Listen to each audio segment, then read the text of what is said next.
Colin McGrath has given notice of an urgent oral question to the Minister of Health. I would remind members that if they wish to ask a supplementary question, they should rise continuing at their places. The member who tabled the question will be called automatically for a supplementary. Clerk, please read the question. To ask the Minister of Health to outline what steps he is taking to prevent the strike action announced by junior doctors on the 19th of February 2024. For Health.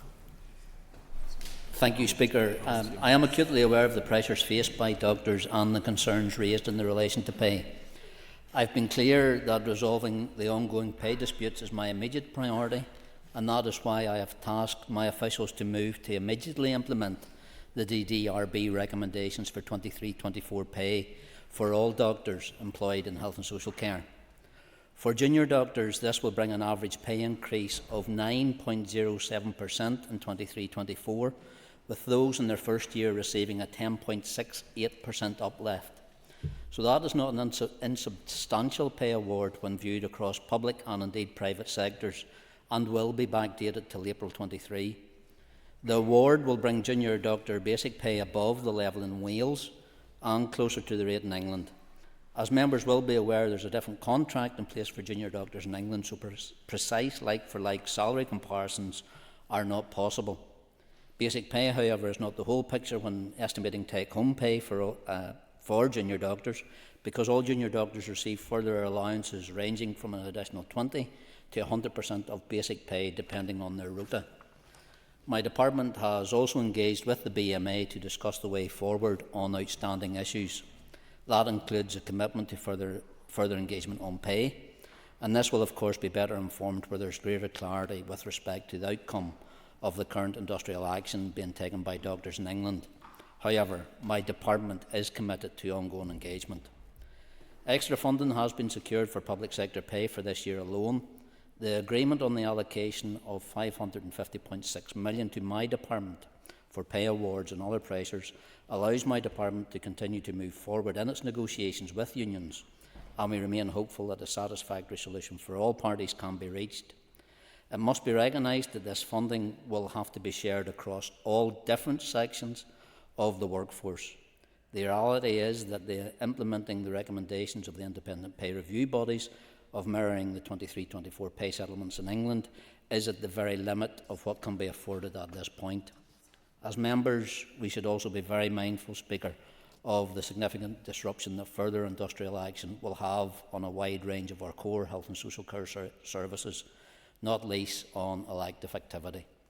The debate this morning illustrated clearly the need to ensure no opportunity for capacity is wasted, and that is why I would again appeal to BMA to recognise the financial limitations in which all departments are operating within, and to acknowledge that further action at this time, before a final outcome on pay has even been reached, would be highly damaging.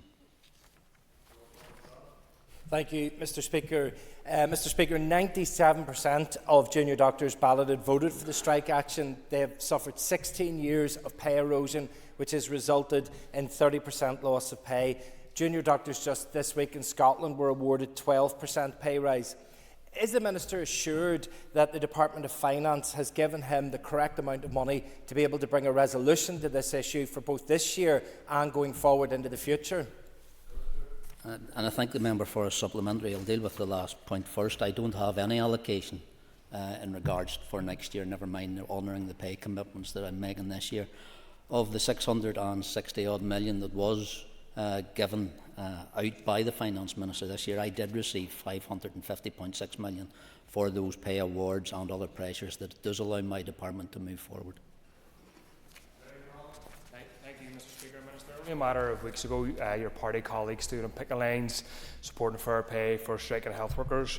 Will we have the absurdity of your party colleagues joining junior doctors on the picket lines on March 6th and March 7th, which your department implements the real terms pay cut, or has your party abandoned fair pay for health workers now in government? I appreciate the political points that the member tries to score in this regard. I can assure him of my commitment to all our health and social care workers. That's why I've moved to implement DDRB, moving the junior doctors to where they are now, but also continuing to engage with all my AFC, Agenda for Change, unions as well to make sure that I can get a proper recompense to them as supported by executive colleagues. Minister, we continue to lose junior doctors to other jurisdictions who can offer better pay rates, but in addition to the pay issue, can the Minister advise what steps he has taken to address the significant burnout that many junior doctors are experiencing on a daily basis if we want to try and retain the staff that we currently have? And the member does raise a valid point, and that is why I've been keen to continue that engagement with BMA across their central committee and across all other disciplines as well, to make sure that we as a health service recognise the pressures that they're currently under, not just in regards to the financial situation that we're currently in, but also in that workload pressure as well, because we do recognise of how much we actually ask of our workforce and how much we depend on them. So it's how we engage in all aspects of those negotiations, and that's why I'm continue that engagement with BMA. Thank you, Mr. Speaker. And whilst fully understanding the level of hurt and anger that there is among junior doctors who have faced a real-time pay cut, Minister, we have had a year of continued strike actions across our health service. So I ask sincerely, Minister, how impactful has the year-long strike action been on patient health outcomes in Northern Ireland? I'll be honest, it has been impactful in regards to the waiting list, and that's why I would encourage junior doctors not to take that industrial action in March, because I am aware the ballot was taken while this place didn't sit, and I think that's the point the member needs to reflect on as well for those 2 years that was missed in regards to actually implementing this DDRB pay award and agenda for change pay awards that could have been implemented in the past 2 years rather than leaving it to this late stage. Mr. Speaker, Minister, I'm very much aware of the vital role that junior doctors play within the health service.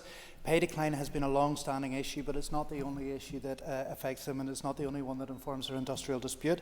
Since the announcement yesterday, has there been contact with the BMA in order to have ongoing negotiations in order to resolve this? A strike would have a huge effect on the delivery of care right across the system and would be felt for quite a long time afterwards. My officials are continuing to engage with BMA, and I've a call out to meet with the chair of BMA Council next week, and that will be scheduled. We'll meet then, because we have, and I've always had a good working relationship with all healthcare sector unions, because our workforce is the core of what we do. So I've always been open to them, I've always been engaging with them, and I continue to be so, but it has to be a two-way street. Thank you, Mr. Speaker. I thank the Minister for his responses thus far, and I agree that our junior doctors are an absolutely essential component of the local service. Despite no dedicated funding being immediately available to the Minister, is he considering contract negotiations, and if so, what would that look like?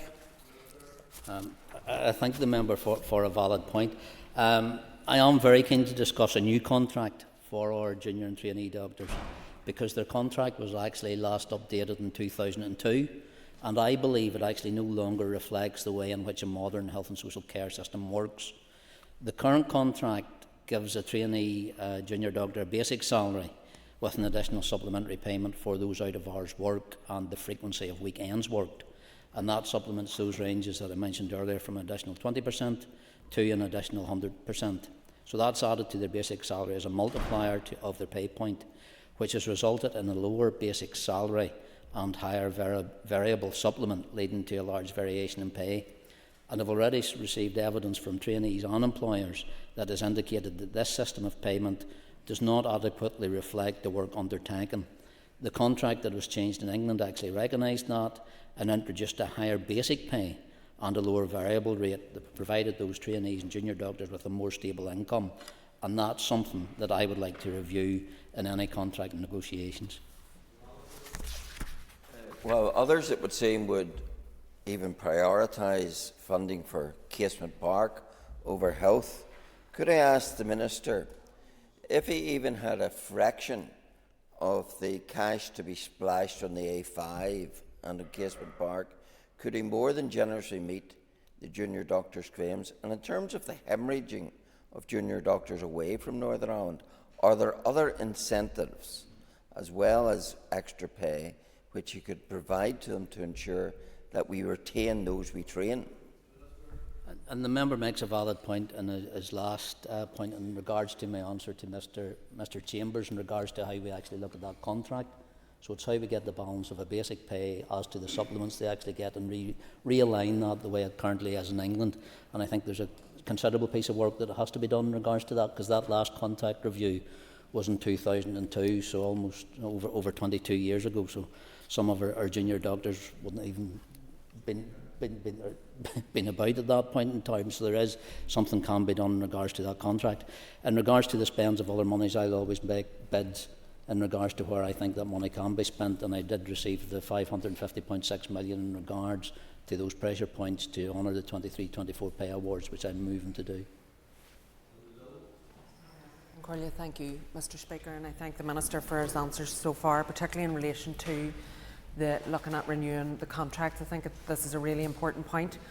Included in that, as well as pay, can you look at the conditions that some of these junior doctors are working under, and actually in some cases living under, in some of our trusts and some of our hospitals that they're expected to work in, sleep in, live in, and the conditions that they are currently in are absolutely disgraceful. So there's a capital element to this as well. Can you give us some reassurance around that for junior doctors also?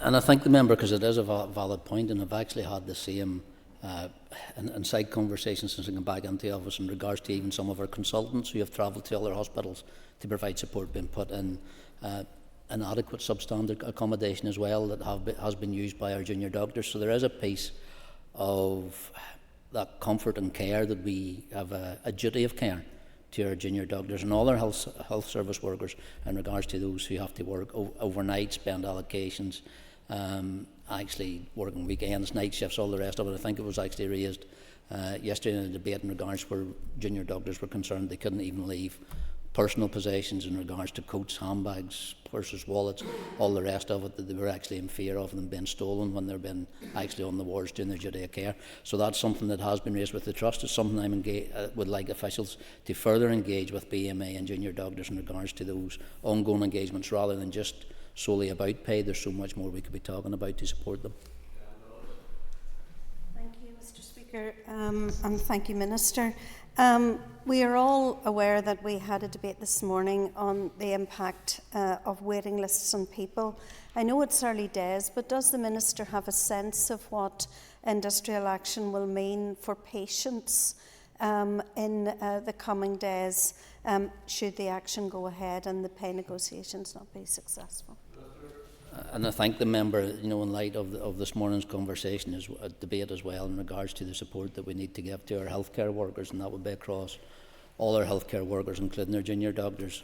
And I did, in my initial answer, acknowledge that further action at this time will be highly damaging, because it's not just the removal of the junior doctor workforce from our wards, from our A&Es, from our GPs. It's the fact that they then have to be backfilled by consultants and other doctors as well. So it's how we have to move them away from the service. And that's why, again, I would ask for the BMA to recognise the financial limitations that departments are operating in, and acknowledging that further action at this time, before that final outcome in pay has even been reached, is going to be highly damaging. Minister, thank you for coming here today and answering these questions. There was a report in BBC Northern Ireland in the last day or two about the epidemic of what's called quiet quitting among junior doctors. Does your department collect information on the destination of junior doctors when they leave? Because we do know there is an epidemic of people leaving, whether it's to the south of Ireland, across the water, to Australia, or simply out of the profession. We are losing people at an epidemic rate. Does the Minister's department collect that information, and will they use it to better design a long-term strategy for keeping and recruiting junior doctors? And I thank the member, and it was a piece of work I commenced across all health and social care workforces before I left the last time, in regards to not just recruitment but retention across all structures, not just junior doctors but across our nurses, our AHPs and all professions as well. So I don't have the updated detail in regards to where that looks at specifically in junior doctors, but the retention piece was a high profile work, a piece of work, that my department was undertaking. Okay, members, that concludes the urgent question. We're now going to resume the debate. I'm going to change the top table here. So take your ease for a moment, and the next speaker will be Patsy McLone.